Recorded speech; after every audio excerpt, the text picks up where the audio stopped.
Hello and welcome to the Patty Pod, coming to you live from Rapkin Gay Plaza in Manhattan, Soho neighborhood. Hope everyone's doing well. This is an unusual recording outside. It's a little park. It's a Parks Department park. Not even one block.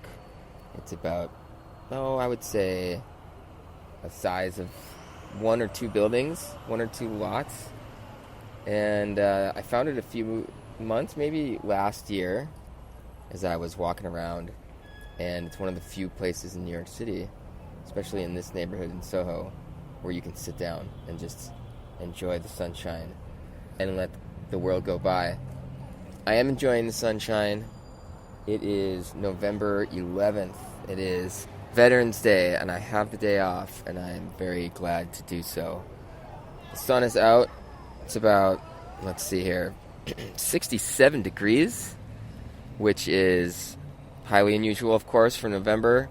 Maybe not so unusual as we live through climate change and the days get warmer.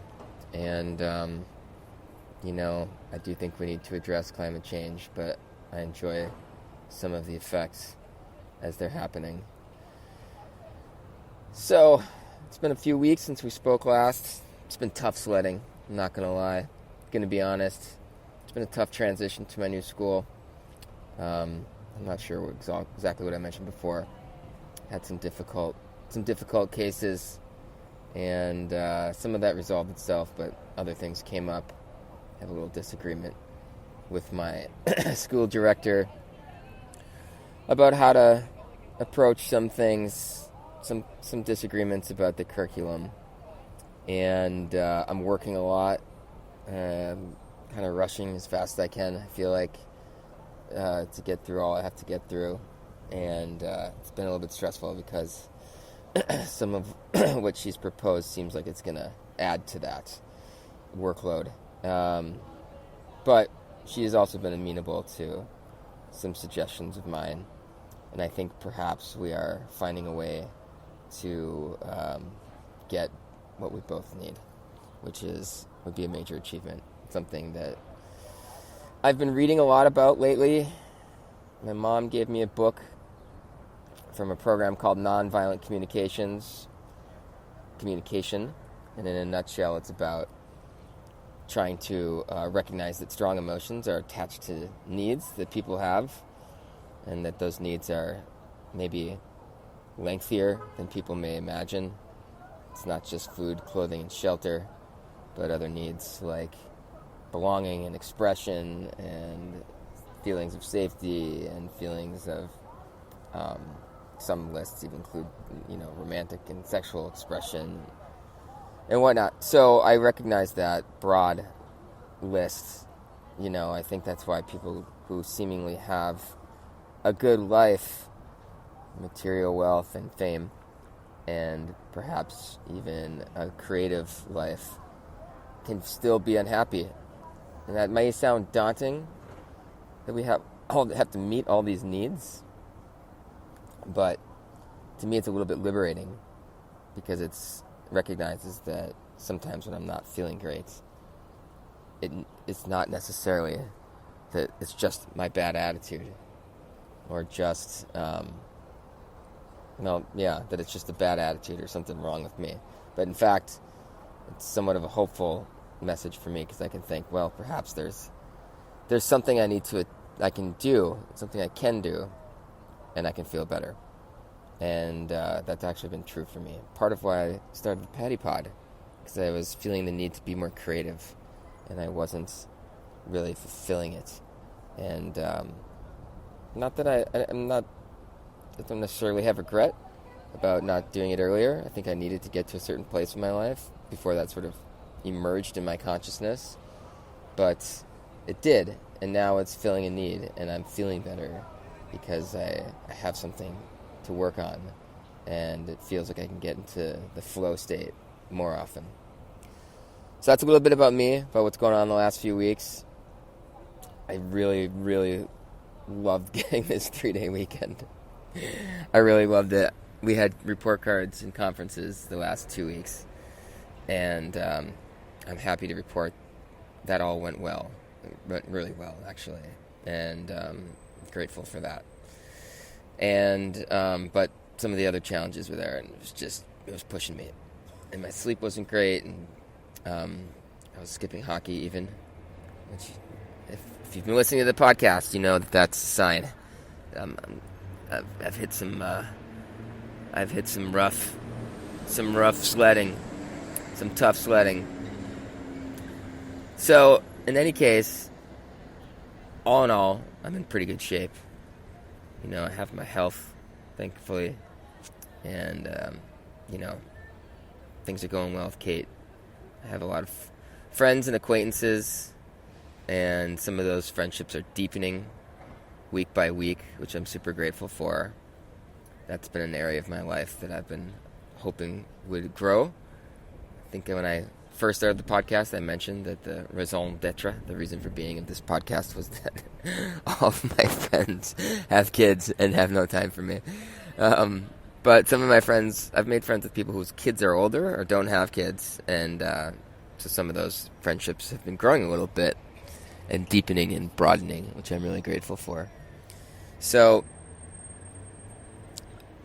not to discount the tough times, but as I did when I was talking about a particular student to a parent, I wanted to put things in context and broaden out the view. So when you do describe things that are difficult without backpedaling in any way on those statements, you can also you can enumerate positive things and paint a more complex and more complete mosaic or picture. I guess you don't paint a mosaic. A fresco maybe is what I'm thinking of. In any case, I came to Manhattan today I thought about going. I had to get an impression made for a tooth, a crown. I had an implant, so I did that. I was glad to get it over with. There were really professional people who did it, but I don't like having all that dental equipment in my mouth. I tend to gag on stuff, especially when I'm getting the x-rays and like this time the impressions, but we made it. And I had it done in the morning, which I was glad because it gave me the rest of the day. Scooted over to TJ Maxx. I kind of been sleeping on TJ Maxx and Marshalls. I'm going to take a turn to the fashion corner here. I spent a little time in Bushwick, the neighborhood of Bushwick in Brooklyn, Saturday. I rode the e-bike over there. It was fun ride. Went through some new neighborhoods.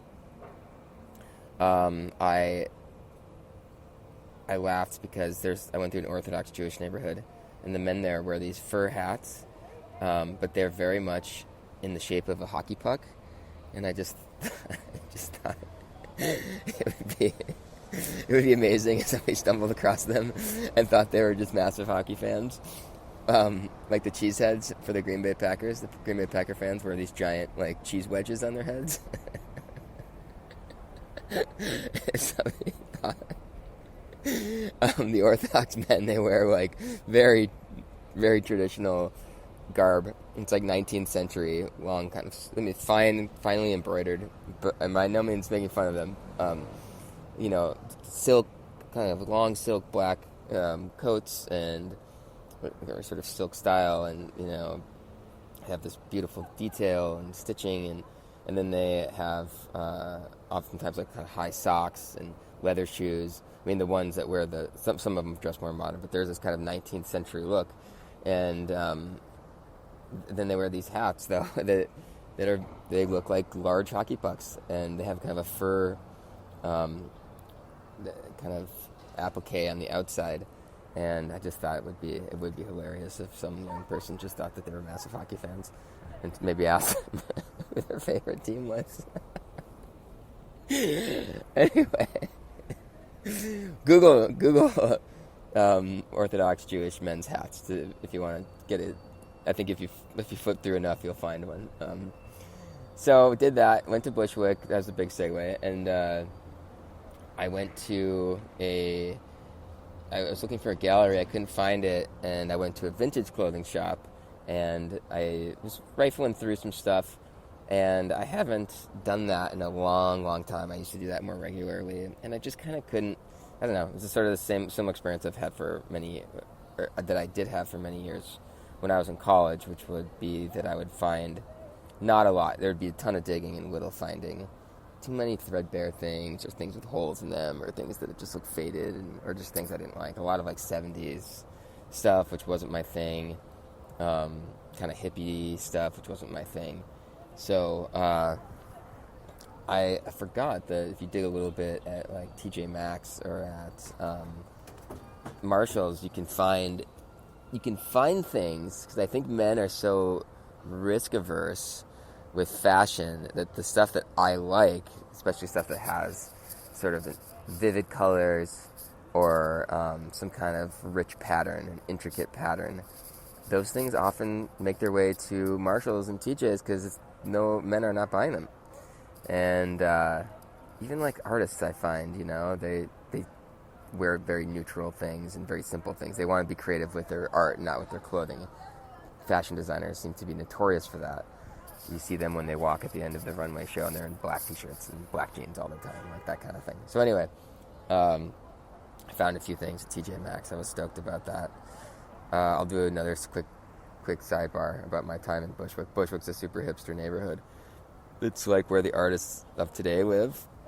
They don't live in Soho or Greenwich Village or Tribeca or Williamsburg as they used to in the 50s, 60s, 70s, 80s, 90s, 2000s even with Williamsburg. It got pushed further next to Williamsburg, which is Bushwick, and probably that's even getting too pricey. So people go to the next neighborhood in Queens. Ridgewood, Queens is sort of a new place. But I think more of the galleries are in Bushwick, so I was there. Anyway, I walk into this vintage furniture store just to see, just kind of curious. I was just browsing, window shopping, see if something struck my fancy, maybe a painting or a print or something. And these two hipster women walk in front of me, and I'm in like total activewear because it was cold and I was biking, and so I had on these running pants, these like synthetic running pants, and I had on this ski jacket. I had on this black balaclava, which is a face mask that goes over your head. It just has an opening around your eyes, basically. And this black ski jacket and black bicycle helmet, and these black ski mittens. So I was in all black. I looked like a total yuppie, like on its way to the ski hill, kind of like that couple in National Lampoon's Christmas Vacation. It kind of looked like that dude.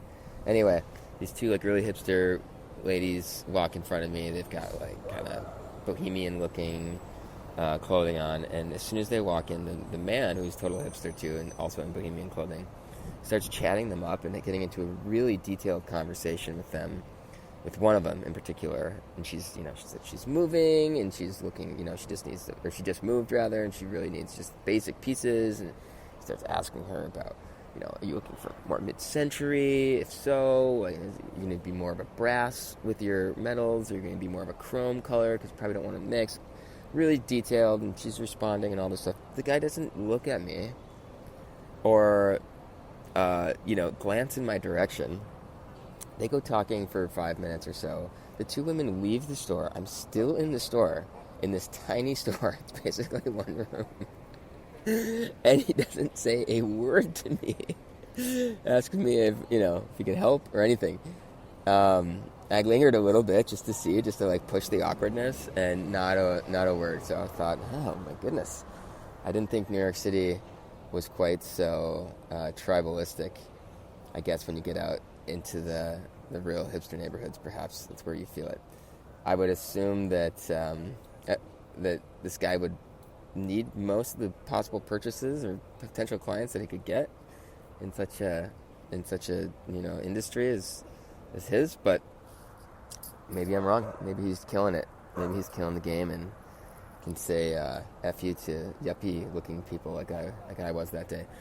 So that was a little sidebar about my time in Bushwick. I went to a photography gallery next door. And I was in all the same get up that like can't even see my face. But obviously I'm on a bike because I got the bike helmet. And so one guy starts talking about biking, And I was like, yeah, I'm all bundled up because I get so cold. I'm on the e-bike. And, and this one, this other kid there was like, boo, e-bike. And I was like, not like joking, kind of, but like 3/4 giving me shit. And I was just thought, same thing, like, dude, like, you're trying to sell photography. Like, fine art photography, like, I can't imagine it's flying off the shelf. Like, I think you probably want to be friendly to every person that steps foot in this place. I'm sure it's hard enough to get people to come in there. Maybe I'm wrong. This is Bushwick. It's really gentrified now. Maybe these guys are killing it too, and they got their pipeline, their client pipeline, funneling them cash, and they can just give shit to e-bikers. Which I just thought, I didn't even know e-bikers got shit. I thought anyone on a bike was going to be accepted by the artsy community, but I guess I'm wrong. I am plugging that into the outlets and I guess using fossil fuels to create the electricity. So that's probably the problem. In any case, that was my little visit to Bushwick, little fashion adventures. I did find a thrift shop there. They were serving scotch, which I thought was savvy, a very savvy tactic. As a non-drinker, I don't promote excessive drinking by any means, but I could understand the appeal on a Saturday of having a little glass of scotch if you're out vintage shopping and how that may loosen up the wallet. So, and he had this nice little like vintage love seat that he was sitting on. It was kind of, I remember, leather and chrome, and it might have had a brass, actually. Speaking of brass and chrome, and these, kind of cool little mid-century cups and this like crystal decanter, and it looked very suave, and it was a great store. It was kind of more of a masculine. They had leather goods, and they had some jewelry, and they had more men's clothing than your typical vintage shop. And I don't know, it was fun.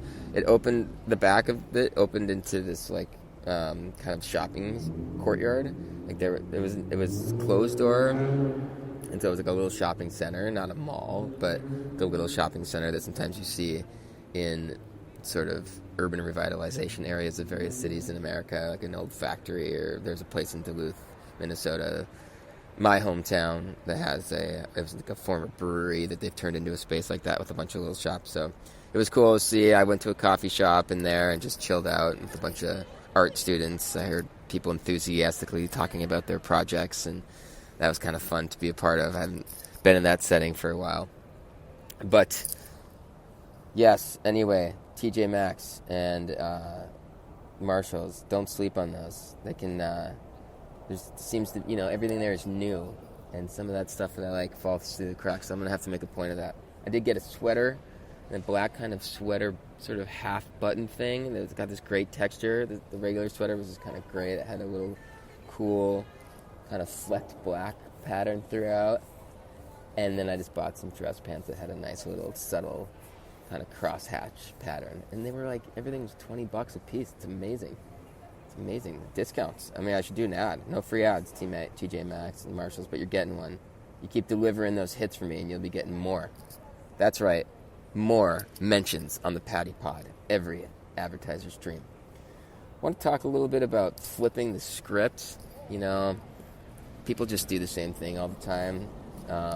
My idea is to go to a hockey game, and I'm going to see, maybe Connor McDavid's playing, and I'm just going to go, "Hey, McDavid, you're an excellent skater and have amazing hands. You also seem like a pretty good guy." Or maybe I'll yell at the ref, "It must be hard to keep your eye on all the action while not interfering with the play. You're doing remarkable." I think that's when I'm just to do something different, Let's get out of the rut, people. I called myself bro the other day. I surprised myself. This was a while back, actually. I was thinking about when I was going to read this professional development book that I had to read before the school year started. And I was leaning towards doing it during the day at home.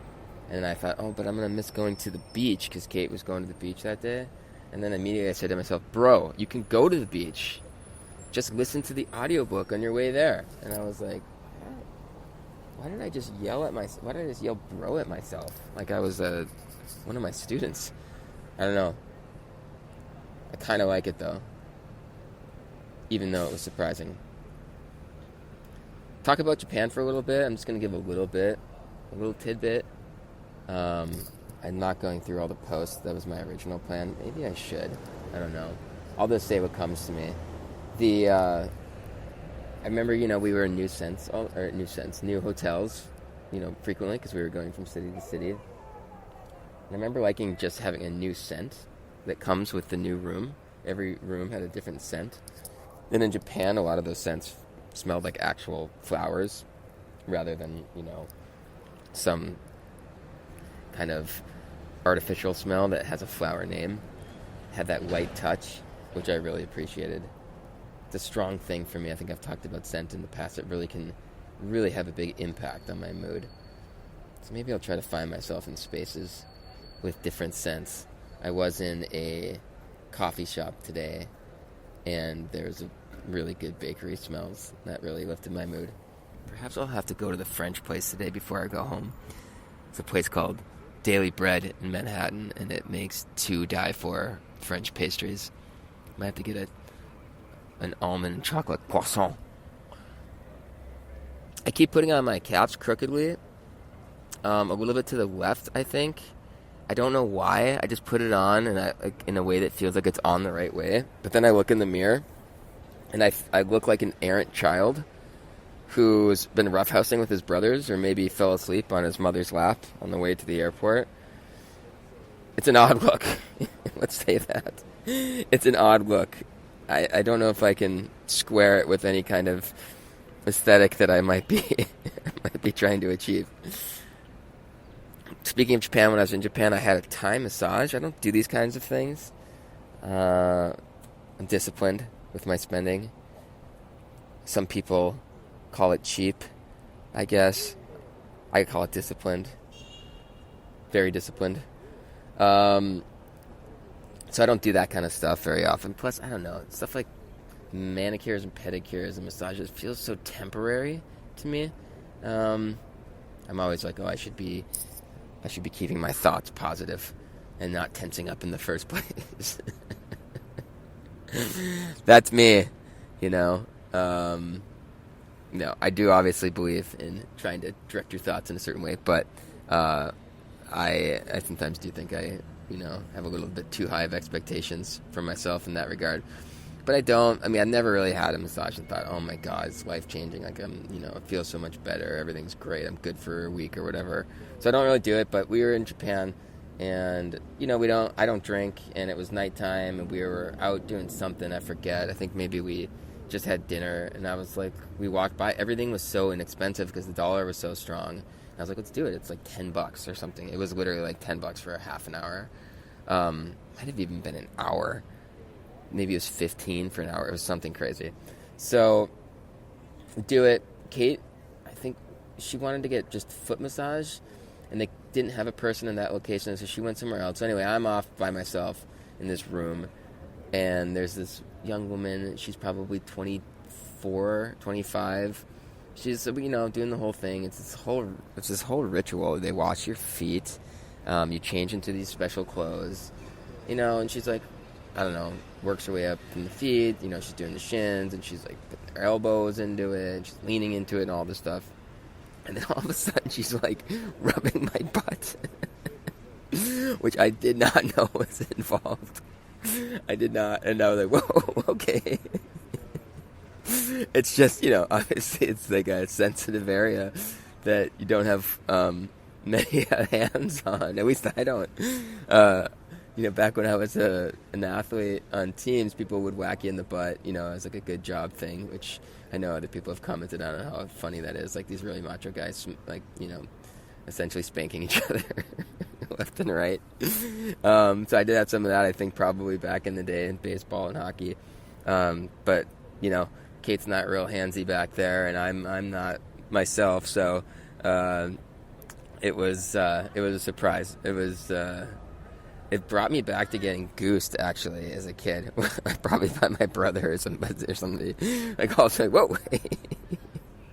So, if you're in the market for a Thai massage, I just, heads up. That could be coming. I have to go to the language corner. I have to throw a flag. Advertisers again. They're in my doghouse. They're gonna have to go to the penalty box. I heard an ad for compression socks, and I think it's online. The online ones are like the worst. They're such hackneyed ads, 'cause I think it's low budget stuff. But this woman was like, I've got a new travel hack for you that is the greatest thing. And then she goes on and tells about compression socks. And it's like, no, a hack is an unexpected fix or solution or some kind of adaptation, okay? It turns out that if you put a jar of something underneath hot water, that's gonna help that jar open up, that lid open up. That's unexpected, right? We wouldn't think that, okay? Hot water is not designed to open jars. The hot water tap on your phone, that's a hack, okay? Unexpected. If you put on compression socks and that's gonna keep your blood flowing into your legs, that's not a hack. That's what they're supposed to do. That's what's advertised on the package. I'm so tired of these advertisers trying to get this internet lingo to sell their stuff. It's so bad. It reminds me of, there was a 30 Rock episode where Steve Buscemi was pretending to be a kid. I mean, he was like, hey, fellow youth, and he had like a skateboard over his shoulder. Yeah, that's how they're coming across. So, come on, advertisers. Do better. Okay, I'm going to talk a little bit about some time at the Met. I've been going to the Met like crazy, just because I want to be around beautiful work. I want to be around exquisite beauty. I do think I have a problem with the canon in all of Western civilization and the exclusion that is involved anytime you canonize certain works. However, I do also recognize that there's great beauty and merit in the canon, and so I've been kind of done with feeling conflicted about it. I kind of just know it's not everything that's good, but there's lots of good stuff there too, and I'm too tired to dig all over the place for other good stuff sometimes. So I go to the Met. I do go to other places too. I do mix it up, but sometimes I just want to go there. It's basically free, and there's so much to see. And sometimes I just need to be somewhere. It's not my apartment. Anyway, I like Renaissance art. I think there's something sexy about it. This idea of this emerging affirmation of human value and of joy and of daring in the face of sort of an oppressive religiosity that came out of the Middle Ages is exciting to me. I've come to a place where I obviously celebrate spirituality, so I don't see it as opposed anymore. But I think back in the era, and I can imagine how empowering that must have felt. And in my mind, the sexiness of Renaissance art is tied to some of the stars, such as Da Vinci. I have this, in my mind, somebody like him is sort of tied to an archetype of a glittering, hyper-talented, queer, gay, fat man. And, maybe somebody like Mozart, too, who's, I don't know what his sexuality was, but he had a certain femininity about him for sure as well. And to me, this archetype is unrestrained by convention and ultimately unharmed by the arrows slung from bigotry and from fearful ignorance and its rage. It's like these figures fly like gilded angels from one triumph to the next. Modern day examples that come to mind are Bowie and Prince. Because of their extraordinary talent, their gender-bending and effusive, dazzling feminine selves were not just accepted, but cherished, even by very gender-conforming people. That always blew my mind when I thought about it, sort of as an older person, like the people that love Prince. Some of like the most macho kind of mainstream Buffalo Wild Wings eating, football loving dudes were sad and maybe even crying when Prince died. And I just like Prince, this tiny, undefinable in terms of gender person who's just like, at the absolute height of his craft, of his art. And beloved. Same thing with Bowie. And I just, that I have that kind of idea with some of these Renaissance figures as well. There's a confidence with those folks, with those figures, that may become obnoxious arrogance at times, but it's a confidence that never permits a dimming of their light, at least in a public way. It's an exciting and sexy archetype, and I think I aspire to be kind of a hetero version of it. When I was reading about Raphael, I came across a passage that said his work was admired for its visual achievement of the Neoplatonic ideal of human grandeur. I feel like I keep being drawn back to the theme of grandeur and human grandeur again and again. And even though I kind of loathe either or thinking, I wondered what the opposite of grandeur would be, and if I would ever desire that. The literal opposite, of course, is smallness or meanness, maybe coarseness. I've learned to find pleasure in coarse or obscure work, and in the seemingly squalid or banal. But the pleasure I find in those areas is almost always because of the grandeur that is inseparable from the joy brought forth. Someday, perhaps I'll want to be in a tiny way, but for now I want to radiate from the earth to the top of the clouds.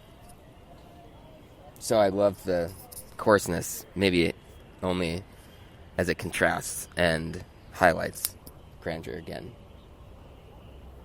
When I was at the Met, I saw a youngish man who's probably in his 30s. He's wearing old school Italian driving gloves, which is rare, very rare these days. He was also in like a tailored khaki pants and jacket outfit that looked like it could have been something from the 70s or 60s. He walked arm in arm with a woman, sort of a gracious older woman who seemed to be his mother. And I was glad that such a person existed and that he came into my view. I kind of yearn for that stylish sweetness, and I feel like I don't see enough of it. I'm going to finish on something I heard from a member of my favorite band, Fish, that I actually kind of didn't agree with. Well, maybe it just didn't strike me the right way. I don't know how I found this. I stumbled across this. Mike Gordon is the bassist. I think it was like a documentary on Fish or something, and he said that his therapist says love is more about curiosity than commitment. And he said staying curious is what keeps relationships going. At least his therapist said that. I just had a distaste for that, a visceral distaste. I love the people in my life because something in them is endearing, or because of some inexplicable bond. Many of them do spark some curiosity in me, but I don't like the idea that you love people because they are doing something new. I feel like some of my loved ones could never change, and I'd still love them. And I hope, maybe this is the root of it, I hope they feel the same about me. Well, I hope you feel the same about me, those of you who listen, because you are almost exclusively my friends, I think, at this point. And hope our paths cross soon. Peace and love.